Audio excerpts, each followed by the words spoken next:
여러분 안녕하십니까? 반갑습니다. 오늘은 믿음으로 만짐이라는 제목으로 하나님의 말씀을 보겠습니다. 아주 중요한 우리의 간절한 소망이 우리의 기도가 응답되는 데 있어서 하나의 큰 열쇠가 되는 그런 핵심적인 하나의 기별이 바로 오늘 그 말씀이 되겠습니다. 자, 12년 된 환자가 성경에 나옵니다. 마태복음 9장 21절, 22절에 보면 12년 동안이나 혈루병으로 앓아 있었던 어떤 여자의 이야기가 나옵니다. 그래서 그 병을 치료하기 위해서 수많은 의사들을 만나보았지만 돈만 들어가고 증상만 치료가 되었지 본질적인 그 뿌리는 고쳐지지가 않았습니다. 12년 동안 그렇게 앓았습니다. 그러다가 그 여자가 이제 예수님을 보게 되었고, 그런데 너무 수줍어서 감히 예수님 앞에 나서지 못하고 예수님 뒤에 가서 그 옷자락을 만졌습니다. 그러니까 그 몸에 어떤 정기적인 충격이 오면서 12년 동안이나 고치지 못했던 그 질병이 순간적으로 치료가 되는 기적을 경험한 이야기입니다. 이는 제 마음에 그 겉옷만 만져도 구원을 받겠다 함이라. 예수께서 돌이켜 그를 보시며 가라사대 딸아 내 믿음이 너를 안심하라 내 믿음이 너를 구원하였느니라. 이 여자는 예수님 앞에 나설 만한 용기도 없었습니다. 그런데 그 뒤로 가서 예수님의 옷자락을 만졌습니다. 그러자 이 12년 동안 치료가 안 됐던 그 질병이 기적적으로 치료가 된 것입니다. 예수님은 그때 돌아키면서 사람들에게 누가 내 옷을 만졌느냐고 물었습니다. 그때 이제 그 제자들이 수많은 사람들이 예수님과 함께 걸어갈 때에 예수님이 옷자락을 이렇게 스치는 경우는 많았겠지요. 그러나 예수님은 그 수많은 그 옷깃을 스치는 그러한 접촉 가운데서 오직 하나 그 여자가 만졌던 그 만짐을 통하여 기적이 일어났다는 사실을 예수님의 능력이 그 여인에게 나갔다는 사실을 예수님은 아셨습니다. 참으로 중요한 내용이 이 기적 가운데 있습니다. 그리스도 주변에서 몰려가는 군중들은 그 만지분으로부터 오는 핵심적인 능력을 알지 못했습니다. 그날 예수님의 옷자락을 스치거나 손으로 예수님의 옷자락을 이렇게 스치는 그러한 경우는 많았을 겁니다. 그런데 기적은 일어나지 않았습니다. 오직 하나, 그 혈루병 여자가 예수님의 옷자락을 만졌을 때에는 기적이 일어난 것입니다. 여러분, 왜 그랬을까요? 그것이 오늘 우리가 알고자 하는 핵심 기별이 되겠습니다. 자, 마일라이프 13쪽에 나와 있는 말씀입니다. 그 대신 큰 필요를 느끼면서 고통을 겪고 있던 그 가련한 여인이 손을 내밀어서 예수의 옷자락을 만졌을 때 그 여인은 치료하는 힘을 느꼈다. 그녀의 접촉은 믿음의 접촉이었다. 여기 믿음이란 말로 이렇게 설명이 되어 있지만 사실 좀 더 구체적으로 말하면 믿음이라고 표현하기보다는 아주 절박한 소원이었습니다. 소원 성취가 그만큼 아주 불같았습니다. 이 여인은 예수님에 대한 소문을 들었어요. 문둥병자를 살리고 안진뱅이를 고치고 소경을 낫게 하고 그리고 죽은 자를 살리는 그와 같은 수많은 기적들을 예수님이 일으킨다는 사실을 알았습니다. 그래서 이 여인은 예수라는 사람에게서 그녀의 유일한 희망을 발견했습니다. 그리고 예수님 앞에 다가갔습니다. 그런데 막상 예수님 앞에 나가보니까 수많은 군중들이 있어가지고 몸이 약해질 대로 약해진 이 여인은 예수님 앞에 그 군중을 뚫고 예수님 앞에 나갈 만한 힘이 없었습니다. 그래서 속으로 생각하기를 내가 굳이 예수님 앞에 안 서도 예수님의 옷자락만 만져도 그 능력이 나올 것이다. 이렇게 자부를 하고 끊임없이 예수님한테 접근을 했습니다. 그런데 이 시대의 소망에 보면 자세하게 설명이 되어 있습니다. 예수님은 이 여인의 모습을, 간절한 소원을 아시고, 그러나 힘이 약해서 예수님 앞에 나올 수 없다는 사실을 알고 예수님이 그 여인이 있는 쪽으로 발걸음을 옮기셨습니다. 그 여인이 군중들 틈에서 예수님께 나아가려고 예를 쓰다가 문득 보니까 예수님이 바로 자기 앞에 계시는 겁니다. 그래서 이 여인은 힘을 다하여 그 예수님의 옷자락을 만졌습니다. 그러자 기적이 일어났습니다. 여기 믿음의 접촉이었다고 말하지만 이것은 좀 더 성경적인 언어의 표현이고, 사실은 그녀의 모든 소원이 그 한 번의 옷자락을 만지는 그 한 번의 접촉에 있었습니다. 바로 그것이 그날 기적을 일으킨 것입니다. 믿음이라고 하는 것은 많은 경우에 간절한 소원을 가리킵니다. 정말 하나님께서 들어주지 아니하시면 나는 죽을 수밖에 없다고 하는, 나는 망할 수밖에 없다고 하는, 이제는 뒤로 물러가서 그 어디 갈 곳도 없다고 하는 절박한 마음, 그 마음이 바로 기적을 일으키는 믿음입니다. 예수님이 응답해 주시지 않으면 안 된다고 하는 그와 같은 이 간절한 소원, 바로 그런 간절한 소원을 가진 사람들이 예수님 당시에 많은 응답을 받았습니다. 여러분, 오늘 우리의 기도가 어떤 기도입니까? 그저 들어줘도 무방, 안 들어줘도 큰 손해는 없는, 혹시 그런 기도를 드리고 있지는 않습니까? 바로 그러한 기도들과 응답이 없는 기도의 원인이 되고 있습니다. 하나님에 대한 살아있는 믿음이 없이 하는 설교와 기도는 공헌하게 되지만, 믿음의 만짐은 우리에게 능력과 지혜의 보물 창고를 열어준다. 설교를 할 때나 기도를 할 때에 내가 하는 이 설교가 오늘 사람들을 다 구원시켜야 한다고 하는, 반드시 구원시켜야 한다고 하는 그러한 마음으로 하는 설교와, 그저 어떤 규격을 갖춰가지고 하는 설교와는 근본적으로 차이가 있다는 것입니다. 기도도 마찬가지입니다.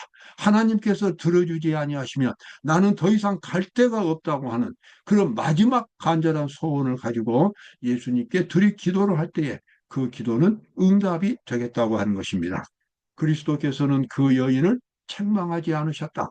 평안히 가라, 내 믿음이 너를 구원하였느니라. 예, 아주 그냥 간절한 소원을 가지고 예수님께 찾아왔을 때에 그 여인은 그날 큰 기적을 경험을 했습니다.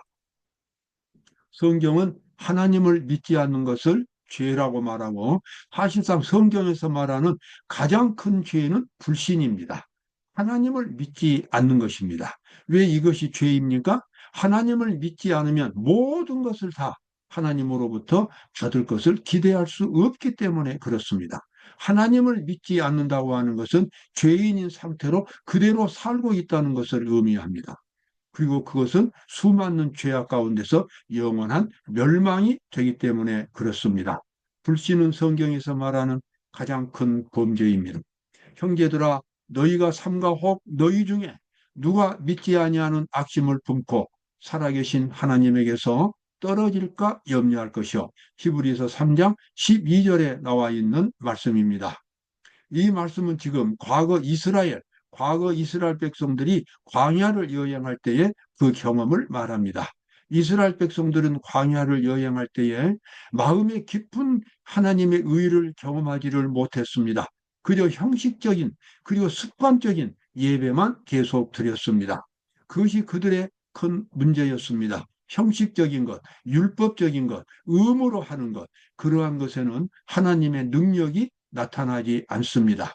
이스라엘 백성들이 그런 식으로 하나님을 믿었기 때문에 마음속에 깊은 변화를 경험하지 못했고, 그래서 조금만 어려운 일만 닥치면 금방 이 불신이 나타나고, 그리고 원망하고, 그리고 모세를 향해서 욕을 퍼붓는 그와 같은 상태.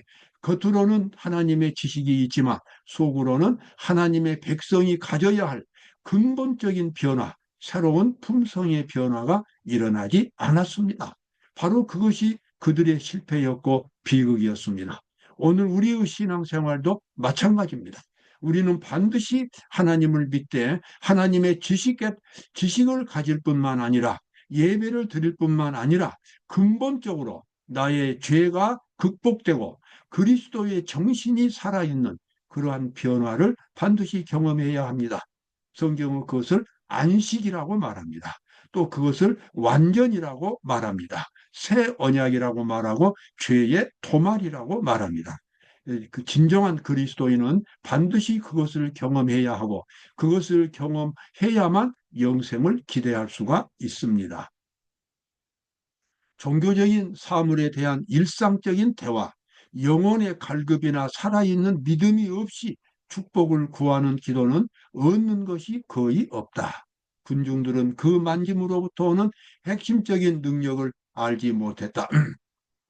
조금 전에 봤던 그 혈루병이 여인이 치료받는 이야기 가운데 나와 있는 설명입니다. 그날 수많은 사람들이 예수님의 옷자락을 스쳤지만 기적은 일어나지 않았습니다. 그러나 자기 일생 전체를 다 투자해서 내가 이제 여기서 물러나면, 내가 여기서 능력을 경험하지 못하면 평생 혈루병으로 죽을 수밖에 없다고 하는 그런 절박한 마음을 가지고 예수님을 옷자락을 만졌을 때에 그 여인은 그날 기적을 경험하게 되었습니다. 오늘 우리의 기도와 신앙생활이 절박함이 있는지 스스로 돌아봐야 합니다. 그런 사람들은 매일 하나님의 사랑에 대한 한 경험을 마음속에서 갖지 않았으며 피상적인 겁니다. 그들은 라오디게아 상태로 표현되는 자들 가운데 있게 될 것이며 하나님의 입에서 토하여 내침을 당할 것이다. 요한계시록 3장에 나오는 라오디게아 교회, 차지도 아니하고 뜨겁지도 아니하고, 그래서 이 믿는 것도 아니고 안 믿는 것도 아니고 그와 같은 상태, 바로 그것이 라오디게아 상태입니다. 하나님은 그러한 상태를 극도로 싫어하신다고 성경에는 나와 있습니다. 자, 우리가 지금 하나님의 의를 경험해야 할 가장 중요한 이유 가운데 하나는 앞으로 이 세상에 닥쳐올 혼란 때문에 그렇습니다. 성경과 예언하시는 반복해서 지금 세상은 마지막 때를 향하여 신속하게 나아가고 있고 마지막 때는 수많은 천연 재앙들이 그리고 사회 격변들이 수많은 범죄들이 일어나게 될 것이라고 말합니다. 이런 대혼란 가운데서 살아남을 수 있는 사람은 마음속에 하나님의 의를 경험한 사람, 그리스도를 개인적으로 만나고 그리스도의 능력이 그 사람을 변화시키는 그와 같은 살아있는 믿음을 경험한 사람만이 살아남을 수 있게 될 것이라고 말합니다. 자, 리비엔드 헤랄드 1889년 9월 3일자에 나와 있는 기사입니다. 땅 밑에서 올라오는 힘이 이것은 이 세상을 지배하는 사탄의 세력입니다.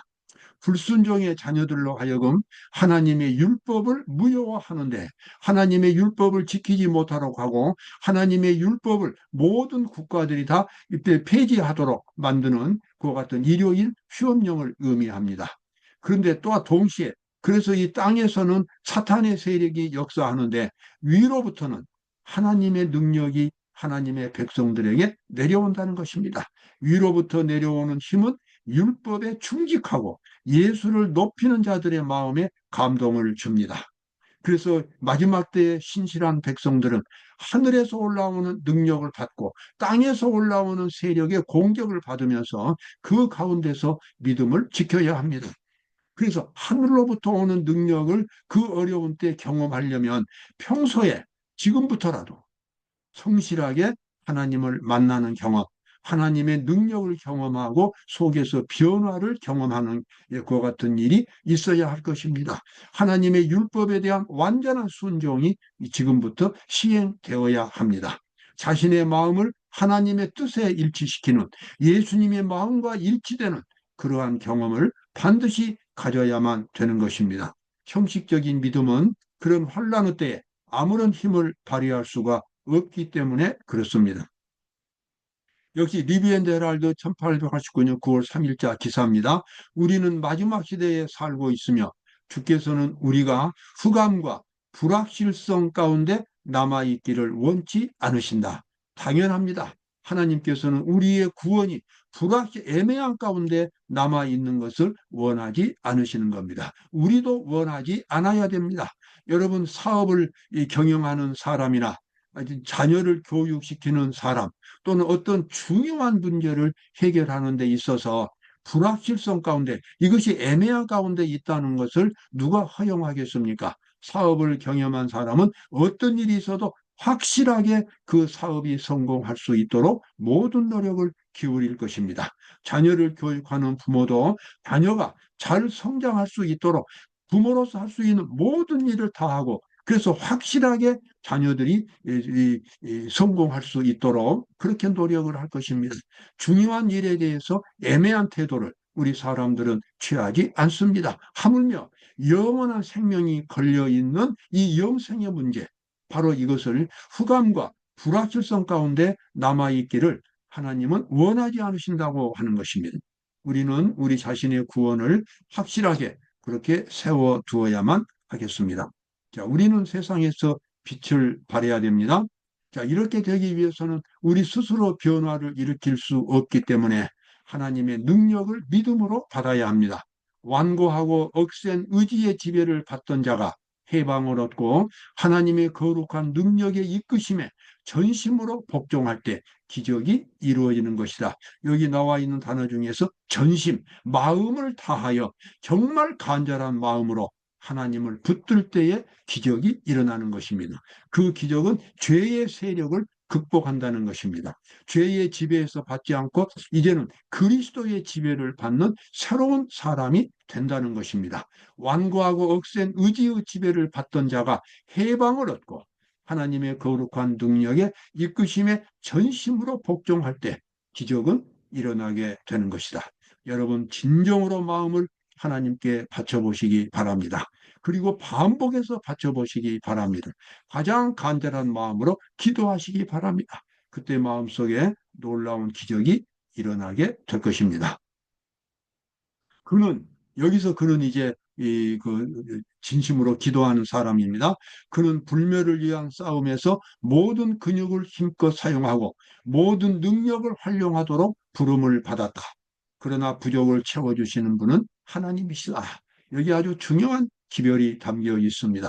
우리가 어떤 기도를 하고 신앙생활을 할 때에 그저 우리가 갖고 있는 힘의 한 85% 정도만 사용한다랄지 또는 하다가 만다랄지 여러분 그런 문제 가지고는 하나님의 기적을 경험할 수 없습니다.